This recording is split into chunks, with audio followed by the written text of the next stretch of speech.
नमस्कार, स्वागत है आपका न्यूज़ लॉन्चर पर। मैं हूं अशोक वानखड़े। लेकर आया हूं आपके लिए एक स्पेशल कार्यक्रम। जब मैं आपसे बात कर रहा हूं तब लोकसभा में घमासान चल रहा है वक्फ बोर्ड को लेके।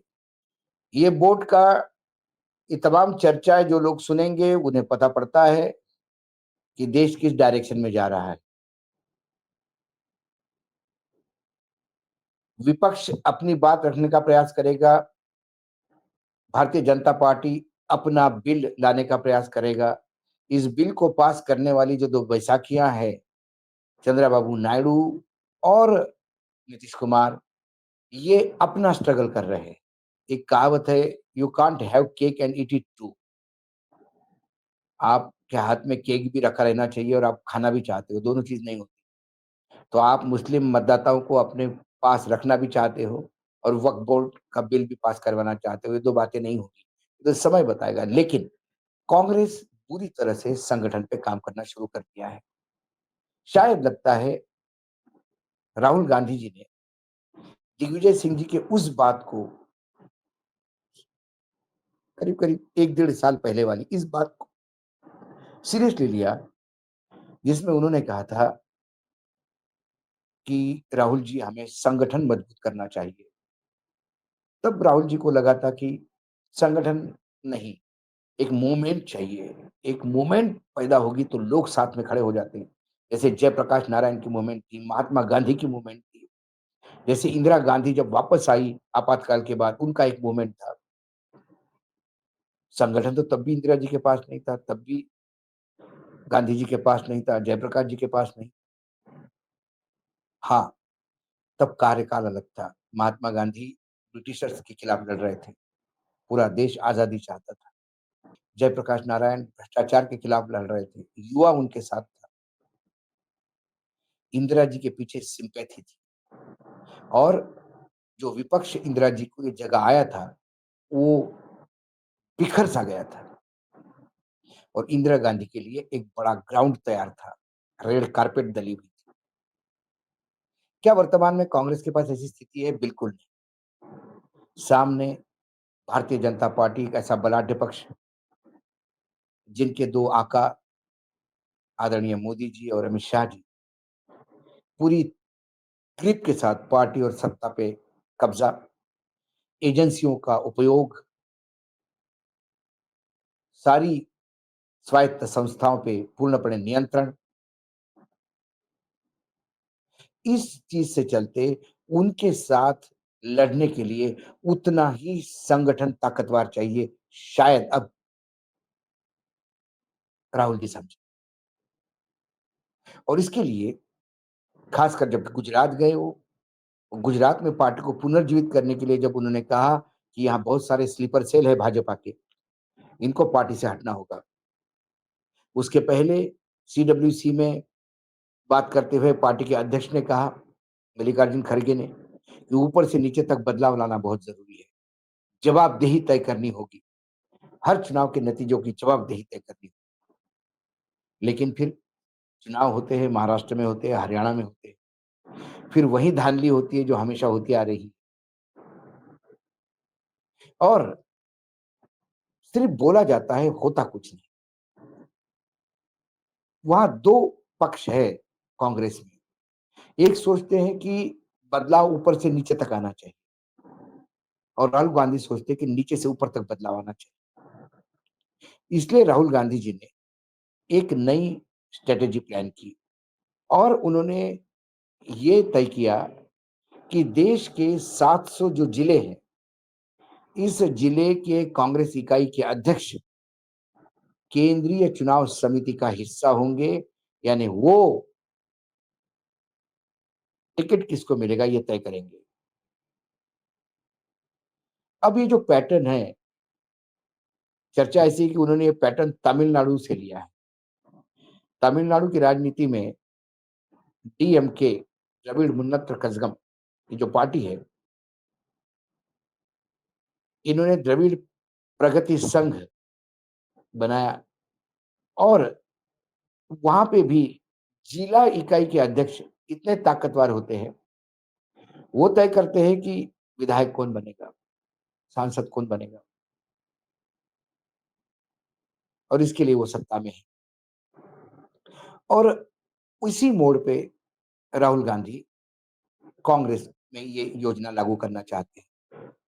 इसमें 2 फ़र्क है। डीएमके और कांग्रेस में जो बेसिक फ़र्क है, तमिलनाडु एक छोटा राज्य है। छोटे इकाइयों पे ये प्रयोग सक्सेस हो सकता है क्योंकि आपको मॉनिटरिंग करनी है। तो केंद्र में बैठा हुआ, चेन्नई में बैठा हुआ पार्टी का अध्यक्ष हर जिले के अध्यक्ष को उँगलियों पे जानता है।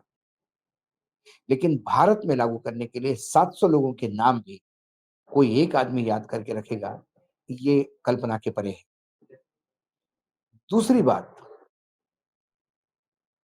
वहाँ डीएमके में स्लीपर सेल की जगह नहीं है। वहाँ एआईएडीएमके के लिए काम करने वाले लोग डीएमके में नहीं मिलेंगे और सारी ताकत स्टालिन के हाथ में है। वहाँ झगड़े हुए, स्टालिन और उसके बड़े भाई के बीच में झगड़े हुए, लेकिन स्टालिन का पलड़ा भारी हुआ और उन्होंने अपना प्रूव कर दिया और वो मुख्यमंत्री बने। अब उनके भाई हाशिए पे है, कहीं राजनीति में नाम नहीं है उनका। क्या वो कांग्रेस में संभव है? कांग्रेस में यही नहीं समझ में आता कि ताकत कौन रखता है? मल्लिकार्जुन खड़गे ताकत रखते हैं, सोनिया जी ताकत रखती है, प्रियंका जी ताकत रखती है, राहुल जी ताकत रखते हैं कि केसी वेणुगोपाल ताकतवर है। कि इन सबको छोड़ के बैजू, संदीप सिंह जैसे जो सेवादार है, वही मालक बने हुए हैं पार्टी के, किसी को पता नहीं। ऐसे में क्या ये फॉर्मूला लागू हो जाएगा? अब सवाल ये है कि जिला इकाई पे यदि आप अध्यक्ष को ताकत देते हैं, तो क्या आपके अध्यक्ष इतने ताकतवर हैं? कई जिलों में कांग्रेस के कई वर्टिकल्स होते थे। महिला कांग्रेस, एनएसयूआई, यूथ कांग्रेस, सेवा दल, फिर अलग-अलग प्रकोष्ठ, आदिवासी प्रकोष्ठ, पिछड़ा प्रकोष्ठ, अल्पसंख्यक प्रकोष्ठ, किसान प्रकोष्ठ, मजदूर प्रकोष्ठ। क्या हर जिले में ये वर्टिकल है भी या नाम भी गायब हो गए? ये कहीं दिखाई नहीं देता। इस देश में एक समय था कि संघ के सामने कांग्रेस का सेवा दल संघ से बड़े ताकत के साथ खड़ा था। आज सेवा दल कहाँ है? राहुल गांधी को भी नहीं पता। तो जब तक आप उन लोगों को ताकत नहीं देते, जो लोग उस इकाई में बैठे और जो पिछले 25 साल में जो मरणासन्न स्थिति में पहुंच गए हैं, वहां आप कैसे जान फूकोगे? ये सवाल है। जिस हरियाणा में 13 साल से जिला अध्यक्ष नहीं है, अब कल अध्यक्ष अपॉइंट भी होगा, तो वो कौन करेगा? किसका आदमी होगा? ये भी देखने वाली बात है। उत्तर प्रदेश की बात करिए। उत्तर प्रदेश में जब ये बात तय हुई कि जिला इकाई इतनी स्ट्रांग करनी है कि वही चुनाव जितवाएगी, तो फिर बड़ी एक्सरसाइज हुई। पुराने सारे अध्यक्ष, जितने भी पार्टी के प्रदेश अध्यक्ष थे, मुन्ना सिंह से वृद्धावस्था में जितने भी लोग थे, सबको इकट्ठा करके उनका पैनल बनाया गया। उसके सामने लोगों ने इंटरव्यू दिए। उनमें से लोग छांटे गए। एक सूची वो तय की गई। एक सूची अध्यक्ष ने अपनी बनाई अपने सर्वे से। जो 4 सेक्रेटरी थे, राष्ट्रीय सेक्रेटरी सचिव जो काम करते उत्तर प्रदेश में, उन्होंने अपनी सूची बनाई और ये सारी सूचियां ऊपर दे दी ताकि इनमें से बेस्ट निकला जाए। लेकिन जो नाम अनाउंस हुए, वो लोग थे जिन्होंने पार्टी के खिलाफ काम किया, जिन्होंने पार्टी को बर्बाद किया, जिनका कोई वजूद नहीं है। क्योंकि फिर संदीप सिंह का ही कोटरी चली और उत्तर प्रदेश में उन्हीं के जिला अध्यक्ष घोषित हुए। अब वो क्या वो जिला अध्यक्ष आपको जितवा पाएंगे? सवाल ये है। और यदि वो जितवा नहीं पाएगी तो उसकी जवाबदेही कौन लेगा? वो अध्यक्ष किसने अपॉइंट किया, किसने उसका नाम सजेस्ट किया, क्या उसका राजकीय भविष्य पे प्रश्न चिन्ह लग सकता है? जब तक ये नहीं होगा, तब तक वो पौधा खिल के नहीं खिल पाएगा, जो जिले स्तर पे आप लगाना चाहते हैं। आप एक बीमार पौधा ही पहले से वहां लगा दोगे और पूरे जिले के कांग्रेसी कार्यकर्ता उससे दूर हटेंगे क्योंकि ये ऊपर से आया हुआ है। तो फिर ऐसे में क्या पार्टी दम मार पाएगी?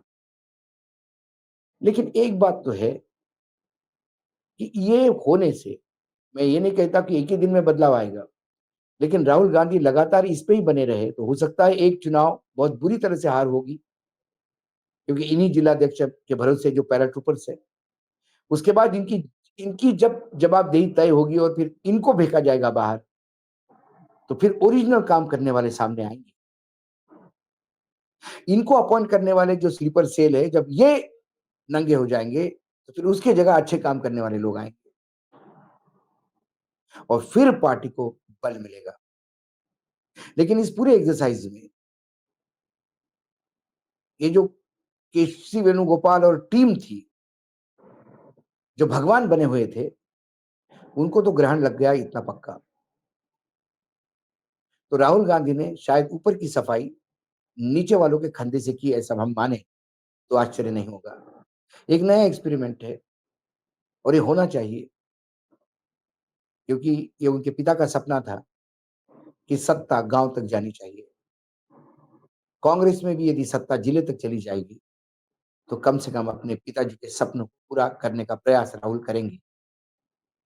इतना तो राजीव गांधी को प्रेम करने वाले लोगों को दिलासा मिलता है। आज इतना ही। कल फिर आता हूं किसी विषय के साथ। तब तक के लिए नमस्कार। देखते रहिएगा न्यूज लॉन्चर।